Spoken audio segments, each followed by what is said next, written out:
Hey guys, it's Mitch. How's it going?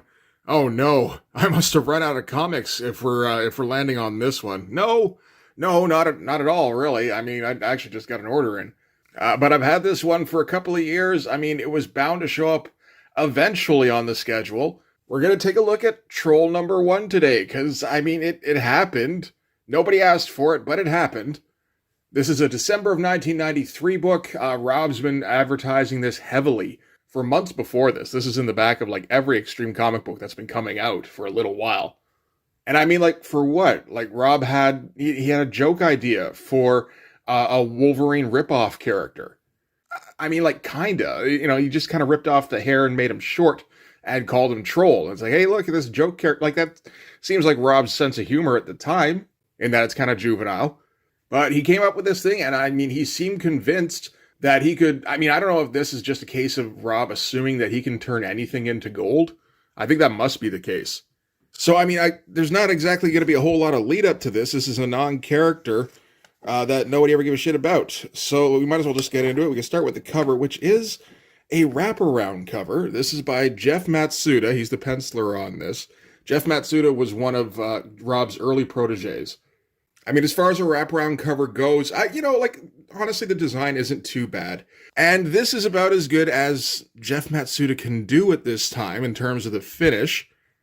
Just about. I'd say his cover for Brigade Number Zero was a fair bit better than this, but that was a fair bit earlier when I think he thought that more effort was required.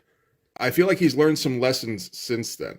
But, we've got our big shot on the cover here of Troll, and then we've got all the enemies chasing him on the back cover. Like, that works pretty well in terms of a layout, at least. I don't like the finish. I don't like an awful lot about Jeff Matsuda's style at this time. Like, I've seen him do some okay work. I would say, again, on that Brigade Number Zero cover, and we looked at New Men number 1 a while back, and he had put some work into that. He's not doing that here, but we'll get into that.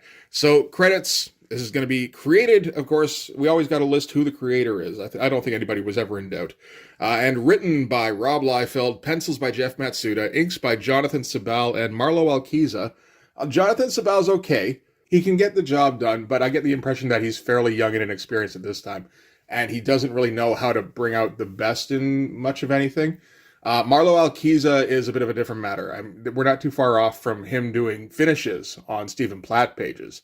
And it looking pretty good, like better than anybody else can do on Stephen Platt at this time.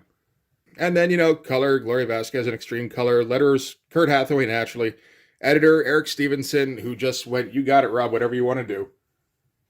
Like, at this point, if the editor job at Extreme Studios even amounted to spell checker, I'd be a little bit surprised. So this is a one-shot story. It's going to be 40 pages, bit of an odd number.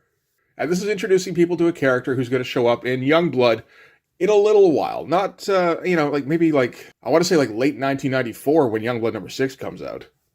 Yeah, June of 94. Okay, a little bit closer than I thought.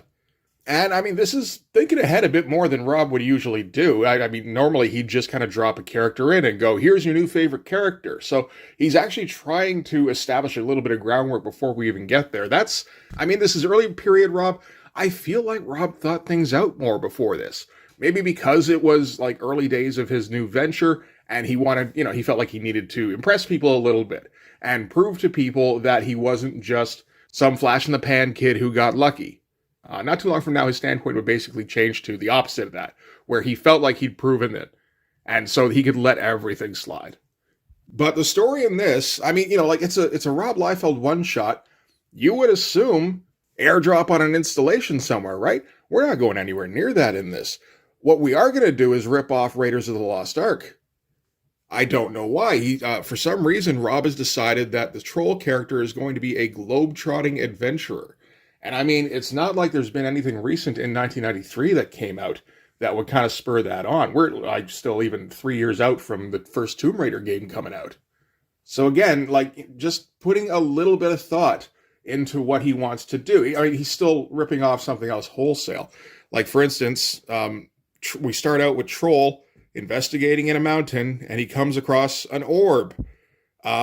Just a big golden sphere. And he steals it off the plinth, doesn't have to do the weighing thing, doesn't have to deal with any traps, not at the beginning here, but when he takes it off the plinth, he gets a boulder coming out and chasing him out of the mountain, and hits the entrance right when he's exiting, and he has to do a roll to escape. Like, it's straight Indiana Jones. He's even diving through like darts, flying back and forth, and jumping over a pit, I think. It almost makes me wonder if he was going to do a thing like, all of these adventures were actually ripped off from my adventures that kind of worked their way into Hollywood. That would have been like an idea. You know, it's not the most original idea, but it's not the worst. This page here, not too bad. This is the first opening splash. And, Jeff Matsuda put a fair amount of detail in here. Reasonably so. It's going to go downhill, though. Awful lot of piss filter on this. We're going with a lot of yellow to start things off. They'll change things up at least, but... I mean, I guess we're going for like a sepia tone. That's probably the idea. Again, it's 1993. Sepia tone isn't the biggest cliche in the world just yet. So after having escaped, he goes to take a drink from a nearby pool, and his radio goes off because he's got his buddy in a biplane nearby that's going to snatch him up at the end of this adventure, naturally. And the radio going off startles him, and I guess he drops the egg into the water here. Goes diving down after it, can't find it. Does he still have his cigar underwater? I don't think he does. That would have been kind of funny, actually. And these pages, I don't know, it's just kind of like standard issue extreme stuff at this time. It doesn't look particularly great. It's not the worst stuff out there. It's just like copy of a copy of a copy of Liefeld. I mean, at least it's copy of a copy of a copy of early Liefeld. Again, where he would put more detail onto a page. I feel like this is where things are going to start falling apart. So he emerges from the pool, and he's in like the land of the Amazons. So naturally he emerges in front of a scantily clad woman. She calls her Amazon guards, and he kind of does a flip out of here. Yeah, the detail is kind of falling off a little bit. I haven't seen a ton of Jeff Matsuda stuff. I do recall, like, in the one Rob Liefeld interview I watched, because I can't stand listening to that guy talk. One was enough. He talked about, back in the day, how Jeff Matsuda was the fastest guy that he would churn out, like, 3 pages in a day. And, Rob would pay, like, top rates for that shit. And I've also heard that Jeff Matsuda didn't put a whole lot on the page. He left an awful lot up to the inker to kind of extrapolate on. So, like, given how detailed that Brigade Number 0 cover was, it kind of seems to me like Jeff Matsuda figured out early that Rob Liefeld doesn't give a shit about quality, or can't tell what quality actually looks like. Like, maybe he submitted a couple of substandard pages, and Rob was just as excited about them as he was about the ones that Jeff Matsuda tried on earlier. Like, this is me just, like, spitballing, right? But I can see a situation where Jeff Matsuda hands in a page that he knows is substandard. Rob Liefeld loses his shit. And he thinks, wait a minute, so let me do the math here. If I keep doing these dashed off substandard pages, and he doesn't do any kind of art direction, he doesn't do any kind of editing where he wants any changes made or any kind of, like, standard set in terms of the artwork, I can churn out a whole bunch of these and make a shit ton of money really quickly. I don't have any proof that that's what happened. It seems a little bit likely to me. It could just be the fact that Extreme Studios, like I said, doesn't have any art direction or editing. And so it just kind of encouraged a general feeling of laziness in the Extreme Studios studio. So anyway, Troll, I don't know, he tries to kind of intimidate the guards. They're not intimidated, so he runs away. And like the mountain they're on kind of falls out from under them while they're falling. The golden egg emerges from the side of the mountain, just kind of a coincidence. And he grabs it, and now he has the egg. And then he gets rescued from midair by his buddy Ed, who yells, "Hang on, BJ," because this is Bartholomew J. Troll. And, we're going to refer to him as BJ several times over the course of the comic. Like, I'm pretty sure BJ meant the same thing in 1993 it does now. And yeah, that's like... So yeah, it's just straight Indiana Jones in Themyscira. And the writing is, like, it's so much just tap dancing, where Rob is just kind of wasting time, like trying to fill up space on the page. Like this whole thing is just, I suddenly remembered that I was free falling without a chute. I'd have bought this farm for sure, if not for the timing of my trusty, crusty pilot, Eddie. I was safe and secure with gold in my pocket and a smile on my face. With the perils of Amazonia behind us, we flew off into the wild blue yonder. Like, it's just, what's the first cliche that comes to your mind in any given situation? Okay, let's look at this drawing. Oh, that makes me think of a cliche, so I'm going to write that cliche down, and now that's narration. And I know I'm going to get people saying, Rob Liefeld was 25. Obviously, he's not going to be the most experienced writer at this time. Rob Liefeld was also a millionaire and could hire writers. And he didn't do that shit, so he doesn't get any excuses. Every once in a while, he'd find a sycophant and he'd pay them to write, and, he couldn't tell that what they wrote wasn't any better than what he wrote. And thus the legacy of Extreme Studios just got cemented over time. Okay, so later on, Troll goes to a warehouse somewhere. He's meeting with a jeweler. His name is Jewel. Jewel is pissed off at Troll because he's, I don't know, late or something. And then, so he shows up. We got a splash page of Troll standing, half on a box and half floating in midair, I guess. They're negotiating over the price of this orb that Jewel apparently sent Troll to go and retrieve. They don't really decide on a price, but Troll hands over the orb anyway, and then goes after another orb. The art picks up a little bit on this page. I'm guessing this is where Marlo Alquiza stepped in. I feel like, like I said, Jonathan Savall can do okay. He's not going to knock your socks off or anything at this time. But when the hatching gets a little bit slicker, that's where, that seems kind of telltale. Marlo Alquiza to me. So, he gets in a plane, and he's going to go on another adventure. I don't know why he's an adventurer. That seems odd to me. Jumps out of the plane. I guess he has a parachute this time. And we're going to get more of that, all the dialogue is that cliche dialogue. So I tell you, somebody ought to make a movie of my life. I got more stories to tell than Stephen King, and he's been ripping me off for years. I mean, Sinbad only made 7 voyages, and they made a flick for each one of them. DeVito's a shoo-in for the role, and I'm sure old Spielberg or Lucas would jump in at the chance to direct. Of course, I'd have to do all the stunt work, but I'm sure Danny Boy wouldn't mind. I feel like this is Rob starting to get into Hollywood, and he wants to start using the inside language that he's been picking up. It'd be a huge blockbuster to gross $200 million easy, with points on the back end for old Bartholomew. See, he just found out what points are, so he wants to sound like an industry professional. Points are royalties. Comics have royalties. You can say royalties. 4 sequels at least. Toy deals, video games, Happy Meals. The opportunities are endless. I feel like, again, this is how Rob Liefeld sees anything he comes up with. I can merchandise the shit out of anything. It's like, well, you can sell the licenses, but, you actually have to pay attention to make sure anything actually gets completed. So imagine that. That didn't happen too often. Yeah, look how weak these pages are getting. Like, there's not much of anything going on the page. And this is all just fucking Troll landing. That's the whole 2-page sequence. With Liefeld just kind of jabbering on the whole time. One quick glimpse at the map and I was on my way. Of course, climbing mountains is something you get used to after a while. This particular climb was nothing compared to Mount Fuji or K2. Yep, just another walk in the park on a sunny afternoon. It was spelunking time, boys and girls. Like, it's so much fucking time wasting. You don't have anything happening on the page, but for some reason you decided this thing needed to be 40 because it needs to be like a spectacular or something to introduce this amazing new character. So you gotta just ramble on over all the blank spots.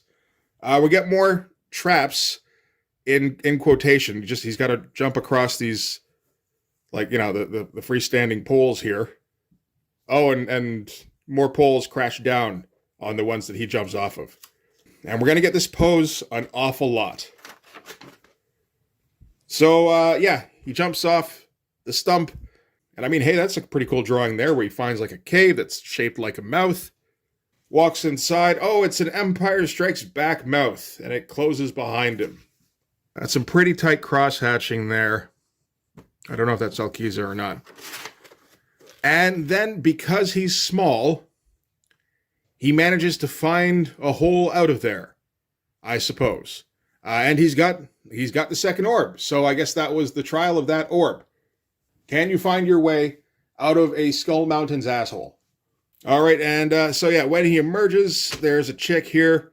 Not trying too hard on much of anything here, but this is Evangeliste, and she's looking for the stone too. Imagine that. Oh, look, there's that pose again. We'll get it a couple more times, don't worry. So she wants the stone. He doesn't want to give her the stone. So she's like, give me the stone. And he goes, no. And then she hits him with something. Then hits him again, and he shrinks real tiny like on the cover. Like, that is kind of a thing, right? Like, he had a much larger head on the cover. Didn't in the comic, so it just seems like an affectation on the cover until he goes and does it inside the comic as well. So, having smacked him twice, she goes, at long last, the orb is mine. The circle will finally be complete. But somebody says, not a chance, demon scum. And it's Catellans that show up. He goes, I am Admiral King of the Catellan Imperial Command. We claim the orb in the name of the Catellan High Order. You will relinquish the orb or die. And then all of a sudden, she's wearing a robe. Was she wearing a robe before? Oh, she was wearing a robe there.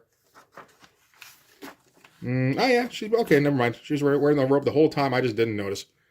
And her eye gets all sparkly, and she transforms because it turns out that this is a Damonite. So that's such a fucking stupid drawing, but okay. This one's okay. Like this, it almost looks like a flesh tornado or something. I guess that's the idea, where just all the flesh is ripping off her. And we get a fucking double page spread of Jeff Matsuda's version of a Damonite, which is like an okay version of a Damonite, I guess. Nobody told the colorist what a Damonite looks like, so it does look like a giant pile of shit. It's not a terrible version. I've seen worse versions in Wildcats. There's no reason for this to be a double page spread other than we need to eat up those pages, and double page spreads sell well on the secondary market. So she starts smacking around the Catellans here. I like the amount of black in the Damonite here isn't too bad. It's an improvement over what we've seen before. And then turns out Troll picked up the orb when everybody was looking the other way. So with this being a Damonite, that means like this is a Wildcats orb, like an orb of power, void, providence kind of orb. And yeah, so Troll takes off with it. The Catellan and the Damonite make like a truce because they can't let the orb fall into the hands of man, which is what will happen if Troll escapes with the orb. Again, we're like doing nothing in terms of pencils on some of these pages here. Like a little bit whenever the Damonite comes into it, but this stuff, nope, not so much. I had to draw a little bit here. I can take it easy on this panel. So anyway, yeah, the Damonite catches up easily, and so now Damonite has Troll, and Troll, this isn't clear at all, and the art really falls apart here. But Troll, like, basically fakes like he's, I don't know, unconscious or something, and Damonite's about to claw him, and he goes, gotcha, and that, I don't know, that was enough to make it so he could escape. He, like, bounces off her and goes running. Like, this feels like the kind of thing that Rob thought was clever in a cartoon at some point. Naturally, Damonite chases after him. We do get a big, kind of cool shot of Troll facing off with the Damonite.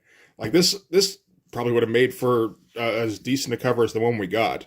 Maybe a bit more detail, but I feel like for the cover, Jeff Matsuda would have put on a bit more detail, because he did on this cover. And then later on, Troll's buddy Ed comes flying in on the jet. For a second, it looks like the Damonite is sitting there, so I guess we're supposed to go, oh no, did the Damonite win? Except there's a big shot of Troll down here with the Damonite, so like he skinned the Damonite or something and used it to protect him from the cold. Like, again, I can see how, like, Rob would think of this in terms of a TV show or a movie or a cartoon or something, and think, oh, that would be a fun moment. It's like, but he couldn't think of a way to represent that on the page so that would actually, like, come across like that, which isn't exactly shocking. There's no decent storytelling whatsoever in this comic. Like this, you only barely know what's happening here. Troll escapes. Later on, Troll meets back up with the jeweler and chews him out for sending him out on a dangerous mission. Didn't like that. Gives him the orb anyway. Says he's charging him double time for this one. And next time you need a patsy, don't be looking my way. I'm on permanent vacation. And then I guess we turn away, and Jewel turns also into a Damonite. So I guess the Damonites won. So that's nice. And then later, Troll is going to meet up with Agent Graves. Apparently this is Graves here. This might be the first time we're seeing Graves, actually. Graves is putting together a new version of Youngblood. Is the old version done? I guess it would be. Yeah, like in the summer just before this. And he wants Troll. He wants somebody with Troll's abilities and experience. So Jeff Matsuda gets to photocopy a panel a couple of times, which he's done before in other comics. But yeah, no, eventually he accepts. And of course, in case we forgot, Graves is the devil, although I don't imagine Liefeld knows that at this time. Yeah, this is also a Matsuda comic. This is New Men #1. There's a fair bit more drawing in this than anything in this comic. All right, so that's Troll #1. It wasn't good. You know, the art's bad and rushed, as Jeff Matsuda art around this time kind of tended to be. And the story is just one long fucking cliche fest. But it's just weird to note that Rob, decided he had to go another way with the story. So decided he wanted him to be like an Indiana Jones type character. So let's just make him Indiana Jones and rip off the plots from the Indiana Jones movies. Like, you can almost see why in later one-shots, Rob sticks to the parachuting inside of an installation script formula because, like, at least people understand that from Rob. Like, this is just confusing. But yeah, from here, Rob would decide that Troll was a fan favorite and would force him upon us at every available opportunity. I'm sure this one sold fine. You know, it's 1993, it's Image, it's a #1. It was going to sell at least like 400,000 copies. But I don't know, just the thought of it kind of bothers me a little. You know, it's like Rob decides, hey, I'm going to sell another 400,000 copies of something. And he dashes off a half-hearted script and hands it off to Jeff Matsuda, who dashes off 40 half-hearted pages. And then Jonathan Sabal and Marlo Akiza have to work their asses off trying to make it look like something. And yeah, after all that, Rob gets millions of dollars. And, you know, it's like, okay, I guess everything worked out in the end. Hooray. Anyway, I'm finally got this thing under my belt. That's kind of amazing. I'm sure we'll find more, you know, why does this exist type extreme books in future to look at. So we've got that to look forward to. But for this one anyway, that's going to do it. Thanks very much for watching, guys. If you like this video, please hit the like button. Helps with all the algorithm stuff. If you want to see more, hit subscribe. And if you really want to help out, in the description, there's a link to my Patreon. And if you go subscribe there, that'll give you access to everything I do. So all sorts of videos, all sorts of Blood Force comics. You can also follow me on Instagram and DM me there for commissions. So yeah, that'll do it. Thanks again for watching, guys. I'll see you in the next one. Bye-bye.